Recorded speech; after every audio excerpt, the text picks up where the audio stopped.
Hey fam! Welcome to our YouTube channel. The A fam. The A Fam. The A Fam. Today we are talking about Growing up growing as up. a child in Nigeria. Growing up as a child in Nigeria. Hopefully most of you can relate to that. If you cannot and you grew up in the US, still stay tuned. This is our perspective of growing up in Nigeria. And trust me, it was an interesting time for us. It was that makes us sound old. It was an interesting time Yep. for us. Yep. I don't know. And I mean, obviously for Sumi, who was a butterish baby, she has a fancy childhood. But me, I'm like Ajapako. I mean, I think I was middle class. I wouldn't say fancy. You do. Like, we didn't go on vacations and, like most fancy families. But definitely more privileged than Emmanuel. And that's not, obviously our parents did the best they could for us. They're just born in opposite sides. And they were not poor either. They were just more conservative. I think that's the word. Conservative is the word. Conservative. Yeah. So let's jump right into it. So for me as a child, what is your earliest memory as a child? So at the age of I would say 8. Mm-hmm. Then I was still like primary school, obviously. I think primary 4, primary 5, thereabout. I was 7 when I was in primary 4. Yeah. So then I remember vividly, I was going to Kotoke Primary School. I'm not sure you've heard about it before. No. It was very tiny school. The name of the school sounds. It's a tiny private school. Not fancy. And then I'll be in my green shorts with striped white and green top shirt. And I was the cleanest. I've always been clean, guys. Growing up all the way. OCD things, I've always been, like, if you know, you clean, know. with my sharp looking white clean socks and my brown sandals. And I think that was my earliest moment. And I remember like taking school very seriously. Always wanted to go to school. Pretty much I didn't understand why. I just loved going to school. Yeah. This is gonna sound somewhat sad and good at the same time. My earliest moment as a child was when I was 4. And I think this shows in our adulthood because I feel like I'm more in tune, with like my childhood. Yeah. But my earliest moment was when I was 4. My dad traveled to the US when I was 4.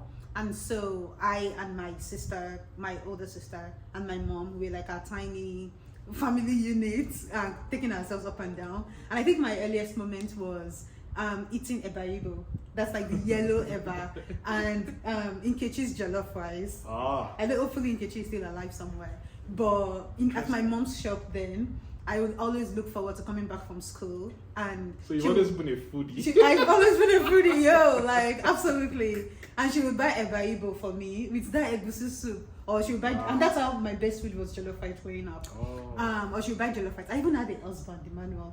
This childhood nonsense. They'll pair you up. This is your future. My husband's name was Chukwudi, and Chukwudi would bring snacks. He worked. Yeah. Emmanuel's Igbo nickname is Chinedu. I guess I was always going to end up with a Chi. His name was Chukwudi, and he would bring me snacks. And sincerely, when Chukwudi got married, I actually cried because I thought he was really my husband. Anyways, Chukwudi was like, that big uncle, and I would call him my husband. That's my earliest childhood memory. Yeah. I remember we did this daddy and mommy playing off. No. All those games. Babe, during daddy and mommy stuff, did you guys do like inappropriate stuff? Because some people, really? I wouldn't let my children do daddy and mommy, just saying it out loud. Because, ew, like. That's too much info. Too much info! Anyways, moving on. So that was what my childhood was like for me. Excuse me, for you. I don't want to keep asking the questions, but what was your childhood like? I know we spoke about coming from different social groups and quotes, social economic group, but like beyond that, what was childhood like for you? Were you a happy child? Was it like strict? Like what was it like for you? Yeah, so I mean, I happen to be the last child of my parents, so for all last ones, shout out to you guys. We should talk about that. You know what that means? Yeah. So I had everything everything I needed, maybe not wanted, but I had everything I needed. Was available to me. My mom was a disciplinarian. Yeah, his mom is a teacher. She retired as a teacher. Yeah, I can't be caught slacking in terms of like academics, trying to like do your homeworks and all. She wasn't against the idea of playing actually, but as a child, you obviously want to take play above your academics. Yeah. For me, I didn't get that luxury. There was this time where I had to like move to my mom's school. Like she was teaching in the same school. Yeah, because I had to take was it junior WAEC? No, it wasn't junior WAEC. So you know how you cross from primary 5 to JS1? Oh yeah, common entrance. That's the thing. Yeah, common entrance. And she needed to like be on top of my you know grades. what's funny? So she had to move me to her school, bro. That sounds scary. I did common entrance when I was in primary 4. Because you're smart. Yeah, because I'm smart, but I think it has its disadvantages. Because till tomorrow, ask Emmanuel, I can't spell. Like the simplest words. I mean, not like the simplest Not like all the words, guys. But I can't spell most words. Because I think in Nigeria, this like art spelling, they teach you when you're in primary 6, which is like elementary or grade 6 in the US. But yeah, I can't spell because they thought I was so smart and they pushed me ahead. And so like my seniors were my classmates. So most people we graduated together. They're like 1 year older than me. So you missed some so topics, I missed some stuff. classes Yeah. in between. So yeah. But talking about growing up the last born, I grew up second born of my mom, and then maybe 52nd of my dad. And I'm just joking. It's not that long. But I don't. I know you were gonna laugh. All right. But I totally grew up in a polygamous family, and I don't talk about this enough or often. I think that's like, I don't know, because you know polygamous family is big, so you know I want to be respectful of everybody. But I grew up in obviously like a nuclear family situation. It was my dad, my mom, and my siblings. But I knew at the back of my mind I had other siblings, and they were like fantastic. Like I'm in good relationship currently with most of my siblings. Like most of my siblings, I feel like I'm even almost closer to them than like the ones from my mom, like sister where you already know yourself. But yeah. So it definitely like just at the back of my mind, knowing I have siblings that were like older, and some of them I did not know. Some of them I grew up with before my dad traveled, even though I don't really remember, what that felt like, because I didn't know what it felt like growing up with them. But just being authentic here, just knowing I still have like a sister I've never met in my life. Isn't that interesting? Yeah, she's probably the same age with my mom, which is like crazy. So like just knowing that at the back of my mind, and I have so many in-laws. Yeah, I'm not even close. I'm not even close to meeting like we joke around 1/10 and or say 1/12 of them. things like, what if our kids marry their kids? God forbid. But anyways, it's like something that's like really real. So till tomorrow, like I'm totally not a fan of polygamy. Totally, grateful for my dad and grateful for the life we had. Obviously, we won't be in the US without him, and like intensely grateful for everything.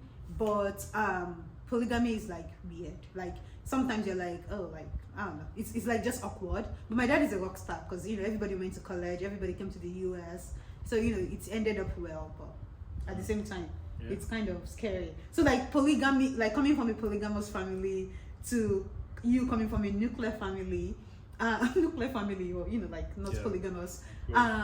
What did that look like for you? Did you have any culture shocks when I would tell you about how I grew up and you'd be like, oh, that's I just for you, I just see it as a fellowship, like fellowship, a communion of people, right? Because there are several things you get to like understand about people when you grew up together, and I think you didn't really have that. Outside of they had to grow our relationships outside of the family. So for me, I had to like wrap my head around the fact that so you can actually have siblings that you don't know, and like just being intentional about knowing them, which I feel like shouldn't be the case. It should be natural. Like, of course, you guys are like raised by same parents, as similar to what I have. So you get to like know each other while growing up. So I think that's the biggest challenge for me, like identifying that you can actually be siblings and not like really know each other. And be so different too. And like and that's not okay. Obviously, that's why like the next generation strives to be better than the last. They did what they knew was best, and that's okay for them. But that's not okay for us. So just moving on. So when you were a child, you know how we have dreams and we're like, okay, so I'll be this when I grow up, I'll be that when I grow up. What was yours? Because I know definitely it wasn't you saying you wanted to be a consultant. I want to be a tech consultant when I grow up. Drop that. I didn't even know what consulting was. When I was young, I wanted to be a doctor. Flat out. I wanted to be a doctor. I had so many toys. I had the stethoscope. And my dad, like your parents would really push that. My dad really pushed that. Like, so you'd get me, gift from the US. And so yeah, I wanted to be a doctor, flat out. I still wanted to be a doctor as an adult. Nigeria happens to me, admission and all of that stuff. And then I moved to the US and I was over 20 already. And I'm like, if I go to med school, like when am I going to graduate? So do you think you still have a shot at it? I do not regret being a doctor because in hindsight, I do not regret not being a doctor. In hindsight, I wanted to be a doctor because doctors are excellent. There's this kind of poise and elegance and class that comes with them, and they also dress well. So it was really the idea behind the doctor, not like being a doctor to save lives. Itself. Yeah, so I feel like I grew up to be that woman with everything I wanted in that doctor I was looking for, but I just did it in a different path through fashion. It's interesting. Through business and all that. I never knew you wanted to be a doctor. I wanted to be a doctor. I wanted to be a gynecologist because just the name of it sounded fancy and complex. Fancy. But Gynae. I know. Oh my Lord. If I actually came to the US and I went to med school, I'll still be in school right now. So True. no regrets there. What did you want to be? Yeah, I mean, for me it was to be a central bank governor. Like that won't be so bad. Like, is it Central Bank of Nigeria? Which I feel like I'm still on that path. Yeah, I've not deviated too much. Yeah, you although did I'm in the process of deviating. Oh my god. Oh my god. But like you say, Nigeria happens to all of us. Yeah. Yeah. So no. But you still went to banking. You went to study finance. I did. At least you pursued yours. I didn't. So what I'm saying is, the reality of that happening is like the probability of that happening is like, it's very slim. Yeah. Because now I know a lot. I know what it entails. I know like how far you have to like be willing to go. How far you have to sacrifice something. Did they get paid well? But I feel like if I put my mind to it and I pray and I have a supportive wife who wants to be like, yeah, you can do it. Yeah, let's do it. Let's go back to Nigeria. Oh and be no! a central bank So not gonna support you. Central bank governor from afar, like your president in Nigeria from afar. Please, not gonna happen. That was mine. Yeah, that's really cool. We didn't have this planned, but who was your childhood crush? Asha. Asha. That's good. No, but like someone you could relate, someone you had which. Did you have any childhood crush you had? Yeah, there's this girl in primary school, Sarah. You remember that name? Bless my heart. Yeah. I do. Because obviously I was innocent, and I was like a blank page, and she just came and wrote her name on my paper. Aww. What attracted you to Sarah as a child? Yeah, she was beautiful, of course. How old were you? You knew what beautiful was like? She always leads the class. So she had leadership. I had this competition thingy. Look at me now, you married me, a natural born leader. So you've always been pop. I had so many childhood crush, guys. I don't know, maybe I had daddy problems. Hopefully not.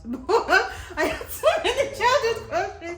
They were my age mates. I think the first one was Toby from school. I actually liked two Toby from church, actually.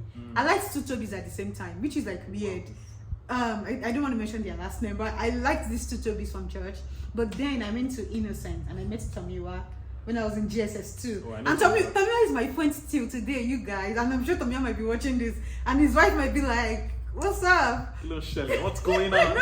And then Tomiwa became my coach all through high school. Maybe when I was like in SS1, people started dating other people and I was like, we became friends. And I think when you become friends with your crush, you're like, ew. Like, was I really going to be romantically involved? Your relationship with Tomiwa is like very unique. It is. It's very special. Yeah. Which is why I totally like allow it. Allow it. No, it's not attractive. Trust me, guys. It's a very unique relationship. Yeah, it's beautiful. It's beautiful. The fact that you guys fight a lot and yet we do. I mean, we don't fight. We just argue. We argue a lot. Like you see, I am Tamio on the call, and we just argue about either scriptures or like doctrines or like we should move to the US. I'm always like asking him about that. But then we are like still friends. We've been friends for over 10 years. Yeah, Tomiwa is like my sweet friend. Like love him totally. Tomiwa is the only friend I would like pull my wig out for and like let's get in the fight for. And Tomiwa is married. Yeah, he's married and he has a kid. So nothing inappropriate going on here. You can really like genuinely love somebody of the opposite sex. Like healthy relationship. Yeah. So yeah, Tomiwa was my childhood crush. But now I'm glad his wife married him because. Took him off. Took him off your radar. Even before his wife married him, I wasn't obviously. I dated somebody else even whilst they've been friends with Tomiwa. So Anyhow. It's okay. It's okay. No. I'm just trying to clarify It's okay. for some people watching. Anyways, I'm just joking. Manuel, I know your love language is validation, right? Words of affirmation. When was the first time you felt validated as a child, or did you even feel validated as a child? Was that something you had, or did it become your love language because it was something you needed as a child? Now we are getting deep, guys. But yeah, for me, I didn't get much validation from home. And when I say I didn't get much validation, not in the sense of like lacking care and affection. Of course, I had all that from my siblings, from my parents. But in terms of speaking into your soul, like something addressing your soul, probably it could be maybe my parents didn't know better, my siblings didn't know better. They just felt if you're okay, if you're good, that should be all you need. So I think for me, I didn't get it from home, but I got it from like going to like school, winning competitions, and just succeeding academically. So it was performative, like you have to perform performance driven to get the validation. And I think that it's pretty much stuck with me till now. Because I feel like I have to like do for me to feel like important or feel validated in that sense. But growing up as a child, that's like the biggest thing. I would claim all the prizes there is to claim. I would attend any competition, strive for first, is smart, and just be like, the guy everybody's like looking up to. I'm like, yeah, he's smart, he's good. But then I still managed to like have a well-rounded childhood, have friends, play around, and all that. But looking back now, I think that was the way I felt validated. Gotcha. Now that I'm thinking about it, my love language is quality time, and I actually asked that question really innocently. But now that I think about it, I think that's what I lacked as a child. And this video wasn't supposed to be deep. We were just supposed to talk about growing up in Nigeria. But I think that's what I lacked as a child. Like my dad, obviously, as I said, was lived abroad, and we lived in Nigeria, so he would come maybe twice or once a year to visit. And I remember clearly, I would ask my mom to do like silly things to get my dad's attention. I would tell her things like, can you just tell Popsy like I got kidnapped? And I'm not even kidding. Like it's coming back to me now that I got kidnapped. And I was very young, maybe like 7. I would form all these things up and like tell my mom like it's like drama. Tell her to like have this Hollywood situation. So my dad would be and I actually don't know why I was saying those things, but it was like a call for help. It was like maybe it would come up. Maybe, but obviously I didn't have the words to say it. And so I think that was my way of, but now like quality time is so important to me. The way you tell me you love me is by spending time with me. That's the way I perceive love currently. That's interesting. So yeah, it's interesting. Basically what you like as a child should translate to what your love language is. Yeah, I mean that's the theory, at least that's the hypothesis. We don't know if it's going to be a theory, but psychology majors out there and psychology professionals, let us know if you're up to something here. But yeah, that's really interesting. Massive discovery. Yeah. Now talking about validation though, the original reason I asked that question was when I was young, my dad would always tell people and tell me to my face that I was smart. I don't know if I was smart as a child. Sincerely, obviously I don't know. But he would always say this, things like that, like, this is Sumi. Sumi is my, smart. And he was like, oh, so smart. So like I just heard a lot of smart, growing up. And I feel like I didn't have a choice than to be smart. I needed to like grow up to be smart. And I mean, obviously my dad is like solely imperfect, but I would always go back to that and tell people, I think that was very important to shaping my identity of when you have a child, like even if they're not behaving, they're behaving like goats, even if they're not behaving like it, I think you should really like speak into them and say you're smart, you're a leader, you like all the positive stuff. Because I don't think my dad necessarily, obviously, he's not like Zen. He wasn't like especially doing kumbaya on me. I don't know if he saw something, maybe he saw a potential, or I don't know what he saw sincerely. But he would always tell me I'm smart. He would always tell me I'm smart. I remember one time when I was in high school, my uniform was so big and it was like not shapy. And he actually told me to go and get it tailored because I'm too smart to be dressed like that. And I was like, he would just always tell me that I'm smart. And it's just, like, now I'm smart. Like, wow. I know, humble brag, but I just really, really wanted to add that, like, sincerely, if God blesses, or if you want to be a parent, and when God blesses you to be a parent, and this is also for us, we really should speak life into our children and tell them, oh, you're so smart, oh, you're a leader, You are, you Absolutely. know, and not only like scriptural things, you are the head and not the tail and all of that. Actually, like speak life into them, and they will grow up to be that stuff. Sincerely, Yeah. sincerely. So Yeah, yeah, I just parents can get caught up correcting and I correcting. know, and not forget seeing to good side. speak. Yeah. I mean that's for me too, because I'm somewhat critical, like my personality. Yeah, So to always that's like, true. you know, like speak life. Mhm. But yeah, yeah. That's well, it's interesting, guys. I hope we all have one or two things to pick up from our video today as learning points. Yeah. You can put it in the comment section what growing up was like for you. Mm-hmm. Don't forget to like, comment, and share this video. Yeah. We appreciate the followings. We appreciate the energy, the encouragement. Yeah. You guys keep us going. Thank you so very much. Thank you so much, guys. Enjoy your week and have a great time. See you next See you Wednesday. week.